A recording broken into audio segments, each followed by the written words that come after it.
Messieurs, bonsoir et merci de préférer la télévision nationale. Voici le sommaire de cette édition. À l'enseignement technique, l'amélioration des qualités de programme au cœur des priorités. Ces réformes bénéficient de l'appui de l'OMS qui offre à ce département des équipements pour la formation des paramédicaux. L'unité de production d'huile d'arachide de Dabolarène et de ses cendres, à l'arrêt depuis plusieurs années, la ministre de l'Industrie vient de relancer les activités. Naissance de triplés dans des conditions difficiles à Kassiardou, dans Kérouané. Entre choix et fragilité, la famille appelle à l'aide pour sauver ses tout-petits. C'est tout pour les titres. Une fois encore, bonsoir et bienvenue dans ce journal Protection de la biodiversité. Les parties prenantes sont en conclave pour faire le bilan des activités réalisées sur le terrain. C'est dans le cadre de la mise en œuvre du projet Combo Plus. Les résultats de 4 ans d'exercice sont partagés par Guinée Écologie, le ministère de l'Environnement et les partenaires techniques et financiers. Ousmane Ba, Salif Oussila. Le projet Combo Plus intervient dans la conservation, la minimisation et la compensation des impacts au titre de la biodiversité. Il s'agit de concilier développement économique et la prise en compte des enjeux de biodiversité. Après 4 ans de mise en œuvre sur le terrain, l'heure est au bilan des réalisations.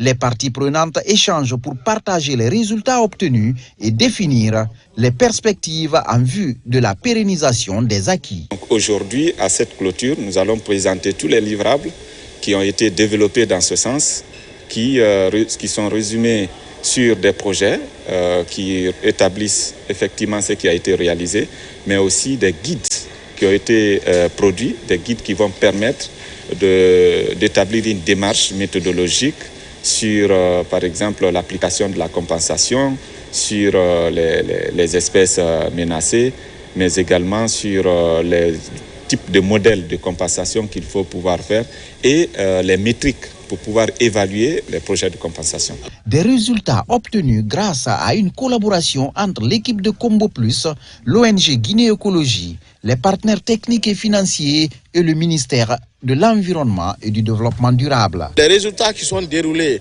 aujourd'hui ont été obtenus sous le leadership de l'Agence guinéenne d'évaluation environnementale. C'est-à-dire que ce sont des résultats portés par l'AGE et donc déjà appropriés. Et l'AGE s'apprête justement à voir dans quelle mesure ces résultats peuvent être déployés pour renforcer son arsenal réglementaire, notamment en ce qui concerne la prise en compte de la biodiversité. Ces acteurs s'engagent à œuvrer de manière à ce que cette politique soit intégrée dans tous les départements ministériels.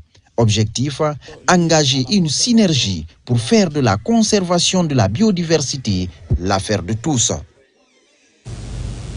Dans l'actualité encore, l'OMS apporte son soutien aux réformes entreprises par le ministère de l'Enseignement technique. L'institution vient d'offrir à ce département des équipements pour la formation des sages-femmes et infirmiers. Plus de détails dans ce reportage de Thiernos Mandialo. Destinés principalement à l'École nationale de santé de Kindia, ces équipements concrétisent la nouvelle ambition de moderniser la formation dans les écoles de santé, des écoles intégrées au programme Simandou Academy.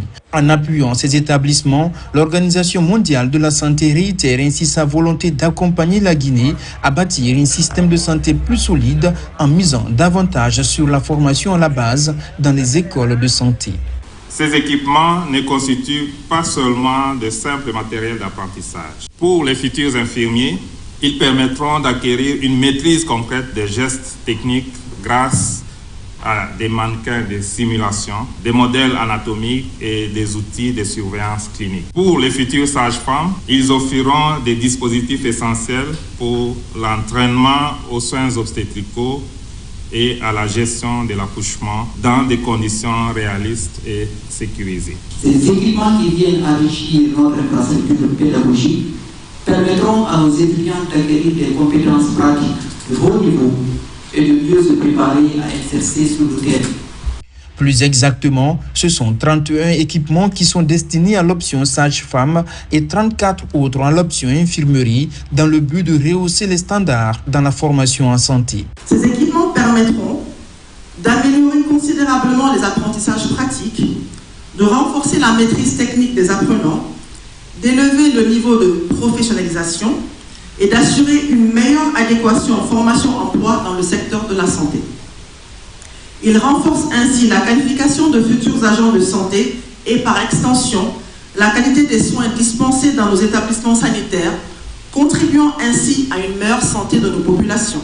D'autres investissements en faveur des écoles de santé sont attendus. Le ministère en charge de la formation professionnelle entend ainsi transformer durablement ces écoles en synergie avec le ministère de la Santé. Développement industriel avec la relance de la production au niveau de l'huilerie de Dabola.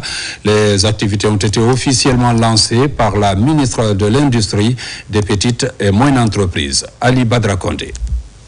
Ouf de soulagement pour les populations de Dabola. Voici une cérémonie qui marque la reprise des activités de l'huilerie après 4 ans de fermeture. Ici, Dr Diaka Sidibé visite les installations de l'usine, doublée de la mise en place des machines. Une visite qui a permis à la délégation d'apprécier les capacités de production de l'huilerie, dont la relance pourrait engager 1500 à 2500 producteurs. Quand j'ai vu l'usine en arrêt, j'ai visité, j'ai dit mais pourquoi l'usine en arrêt? On m'a expliqué les problèmes.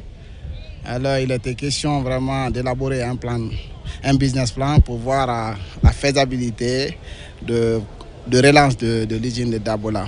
Après l'étude, j'ai vu que vraiment c'est quelque chose qui est possible. En tant que fils de Dabola, je me suis directement engagé pour relancer l'huilerie de Dabola. La reprise des activités de l'huilerie est saluée par plus d'un habitant de Dabola. Chacun est enthousiaste à l'idée que l'usine représente une opportunité majeure de création d'emplois et de redynamiser l'économie locale. Et vous n'êtes pas sans savoir que l'huilerie de Dabola occupe une place dans l'industrialisation de la Guinée depuis les premières heures de l'indépendance. Et cette usine est à l'arrêt il y a de cela 4 ans. Mais à l'arrivée de M. le Président, il a instruit le ministère de l'Industrie et des PME de relancer toutes les unités industrielles. La mise en service de l'huilerie de Dabola s'inscrit parmi les pôles émergents de la transformation agro-industrielle en Guinée voulue par le CNRD. Un pas de plus vers une industrialisation durable et inclusive. Après l'évaluation de base sur l'amélioration de la qualité de services de prévention et de prise en charge de la transmission du VIH et de l'hépatite de la mère à l'enfant, les centres médicaux communaux de Ratoma et de Somfonia se distinguent. Les 2 centres de santé reçoivent des étoiles d'or en guise de récompense et de reconnaissance nationale. L'événement est organisé par l'ONG JH Piego. Reportage Fatoumata Batouli Diallo. C'est un jour particulier pour les centres médicaux communaux de Ratoma et de Somfonia. Ces établissements publics viennent de bénéficier chacun l'une des plus hautes distinctions du secteur sanitaire. Les étoiles d'or, une récompense de JPAIGO qui salue la qualité des services de prévention et de prise en charge de la transmission du VIH et de l'hépatite de la mère à l'enfant. Cette performance est le résultat du sacrifice, de nuits de garde, de défis surmontés, d'innovations mises en œuvre, d'efforts constants pour améliorer la qualité des soins, la gestion, la sécurité des patients et la satisfaction des usagers. L'octroi de ces étoiles n'est que le début d'un long processus, car la présence de l'étoile ne signifie que des services de qualité sont offerts dans la structure en comparaison à d'autres structures. Il revient donc à noter qu'il sera procédé des évaluations annuelles des sites performants. Cette distinction prestigieuse confirme le rôle fondamental de ces structures médicales dans l'accès aux soins pour tous. Un symbole puissant qui vise à promouvoir l'excellence et la reconnaissance d'un engagement quotidien. Cet engagement ne relève pas seulement d'une obligation sanitaire, il est une question de justice, de dignité humaine et de responsabilité intergénérationnelle. je voudrais adresser mes félicitations et remerciements aux organisateurs de l'ONG JEPAIGO à accompagner l'État dans sa vision et sa mission de renforcement du système de santé. À travers cette initiative, l'ONG JEPAIGO compte créer l'émulation entre les structures sanitaires du pays pour garantir un accès aux soins de qualité et renforcer la confiance des habitants envers les services publics de santé. Dans le domaine agricole, la coopération avec l'Italie se diversifie. Après l'appui aux filières café et cacao en Guinée forestière, les partenaires italiens tournent le regard vers le maraîchage. D'une enveloppe de 5 millions d'euros, le projet agricole Guinée-Italie va s'appesantir sur l'aménagement des périmètres maraîchers et le renforcement de capacités des groupements féminins de la savane et du Grand Conakry. Entre autres bénéficiaires, les femmes agricultrices évoluant autour du lac de Sonfonia. Reportage Fodé Camara. Entre la Guinée et l'Italie, l'axe de coopération bilatérale pour le développement rural se redynamise avec le lancement officiel du projet agricole Guinée-Italie. Un projet d'une enveloppe de 5 millions d'euros financé par les gouvernements guinéens et italiens. Nos attentes, c'est bien sûr que ce soit un projet qui puisse très vite changer concrètement les vies des personnes sur le terrain, qui puisse être un succès de la collaboration bilatérale entre nous et que puisse amener à une deuxième phase dans le futur. Et donc on va commencer par ici, par la grande banlieue de Conakry. On a choisi les femmes de Sonfonia qui ont fait leur preuve, qui alimentent Conakry en légumes et fruits, et certaines femmes de la Haute-Guinée qui se sont aussi lancées dans le maraîchage. Donc ce sont des actions concrètes qui font leur impact direct sur ces populations en termes de revenus et en termes d'autosuffisance alimentaire. Pour moderniser les pratiques culturelles et promouvoir des filières porteuses, plus de 6 000 producteurs vont bénéficier de renforcement de capacité. 300 hectares de périmètres maraîchers seront aussi aménagés par le projet agricole Guinée-Italie. Nous avons mené l'étude diagnostique, à savoir l'identification des bénéficiaires dans les deux zones, et nous avons engagé l'étude APD pour voir réellement quels sont les travaux qu'il faut faire sur les sites identifiés, quelles sont les natures d'appui qu'il faut apporter au groupement maraîcher identifié. Et nous savons qu'avec le démarrage effectif à travers ces lancements, nous n'avons pas de blocus par rapport à la mise en œuvre des activités sur le terrain. Dans le volet insertion socio-professionnelle, le projet Pagita prévoit le financement des initiatives entrepreneuriales portées par les jeunes et les femmes. L'enjeu est d'améliorer la résilience des familles vulnérables. L'autonomisation des femmes, le concept se concrétise aussi peu à peu du côté de Bokeh. Récemment, des groupements de femmes évoluant dans des activités agricoles ont reçu des matériels de transformation agroalimentaire. C'est un geste de l'ONG CECI, entendez Centre d'études et de coopération internationale. Le point avec Younoussa Tawel Kamara. Au total, 23 groupements d'intérêt économique évoluant dans les activités agricoles bénéficient de ce matériel de transformation agroalimentaire offert par l'ONG Centre d'études et de coopération internationale Guinée-CECI. Il s'agit des organisations paysannes des préfectures de Bokeh, Gawal et Télimélé. C'est juste pour garantir un peu la pérennisation des acquis du projet, mais également pour permettre à ces femmes de conserver pendant les périodes où il y a manque, mais également de vendre à la période où il y a également la rareté pour augmenter un peu les revenus ici de la production agricole. Ce matériel pourrait désormais faciliter le travail chez les bénéficiaires dans la transformation de leurs produits maraîchers, mais aussi éviter des pertes post-récolte et garantir la bonne conservation de ces produits agroalimentaires. Nous sommes contentes de ces équipements agroalimentaires de la part du CECI Guinée. Ils vont nous permettre désormais de valoriser nos produits agricoles pour être compétitifs sur le marché national et international. Nous disons merci au partenaire CICI Guinée qui a toujours pensé au groupement des femmes de la région de Boki. Cette initiative du CICI Guinée, sous le financement de la CBG, s'inscrit dans le cadre de la mise en œuvre du projet d'appui aux activités génératrices de revenus dans sa deuxième phase à Boké. Je vous l'annonçais dans les titres à Kassiadou, un village de la préfecture de Kérouané. Une famille vient d'accueillir des triplés dans des conditions particulièrement difficiles. Entre joie, fragilité et inquiétude, les parents lancent un appel à l'aide. Nous rejoignons notre correspondant Diamo Kaba sur place pour ce reportage.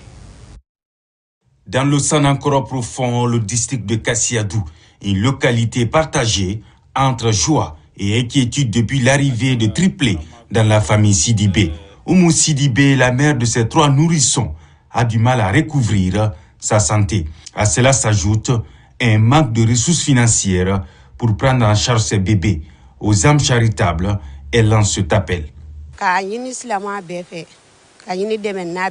Depuis l'accouchement, je ne parviens pas à recevoir normalement des soins par manque de moyens. Le même appel s'adresse à toute personne de bonne volonté pour nous aider en ce temps difficile. Chaque geste de générosité compte énormément pour moi et mes bébés. Loin du village et de sa famille, le papa réside actuellement à Sigiri, à la recherche du bonheur. Ces maigres revenus issus de la conduite de taxi-moto ne comblent pas les besoins des nouveau-nés. La situation ne laisse personne indifférent ici à Kassiadou.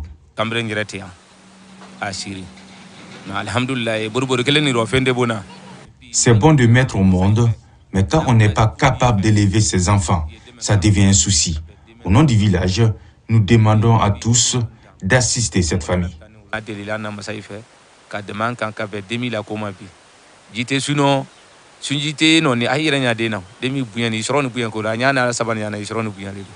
Cet appel à la solidarité est destiné au cœur et aux esprits au-delà même de Kérouané. Une période cruciale pour offrir de l'aide et résoudre les problèmes financiers et sanitaires de cette famille dans le besoin. Religion à présent à l'abbé. Pendant 4 jours, les fidèles étaient mobilisés autour du Saint-Coran, une ziara pour immortaliser l'érudit Karamoko Alpha Molabé, qui fait partie de ceux qui ont participé à l'extension de l'islam en Guinée.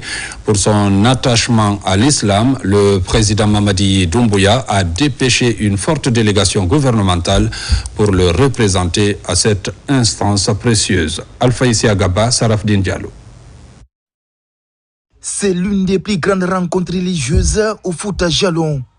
La ziara de Karamoko Alpha Molabé rassemble érudits et notables venus de tous les horizons.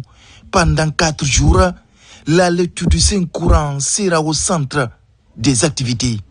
Fondateur à la fois de la cité de la mosquée Karamoko Alpha Molabé, toutes les rencontres religieuses lors des ziyaras sont des opportunités pour renforcer notre foi en l'islam, pour effacer nos péchés et prier pour que Dieu répande sa miséricorde sur Karamoko Alpha, ses descendants et ascendants, ses frères, ses compagnons et tous nos devanciers. Amen. L'érudit Karamoko Alpha Molabé était l'un des 9 Karamoko qui ont participé à la guerre sainte, ce qui a abouti à la fondation du royaume du Fouta théocratique. Sur place, une forte délégation du gouvernement, accompagnée par Général Aminata Diallo, venu représenter le président Mamadi Doumbouya. Nous sommes très satisfaits de par l'organisation, l'historique sur Karamoko Alpha pour la promotion de l'islam. Nous sommes satisfaits aussi du fait que tous les diwés sont représentés ici. Le chef de l'État mène une politique qui est empreinte de justice, de paix, de tolérance, de développement et de la foi en Dieu. La preuve, la grande mosquée de l'abbé est en train d'être rénovée et c'est bientôt l'inauguration. C'est le chef de l'État qui est porteur de ce projet. Donc ça veut dire quoi? Les valeurs que nous avons véhiculées ici, les valeurs du chef de l'État, C'est des valeurs que le monsieur, l'érudit dont on est venu célébrer la mémoire, incarne, et ça c'est depuis le XVIIe siècle. Donc ça c'est des valeurs universelles. Cette ziara de Karamoko Alpha Moulabi à sa 11e édition. Ici, les prières sont aussi axées sur la paix et le vivre ensemble à travers le pays. Mesdames, Messieurs, c'est la fin de cette édition. Merci de l'avoir suivi et bonne suite de programmes sur la télévision nationale.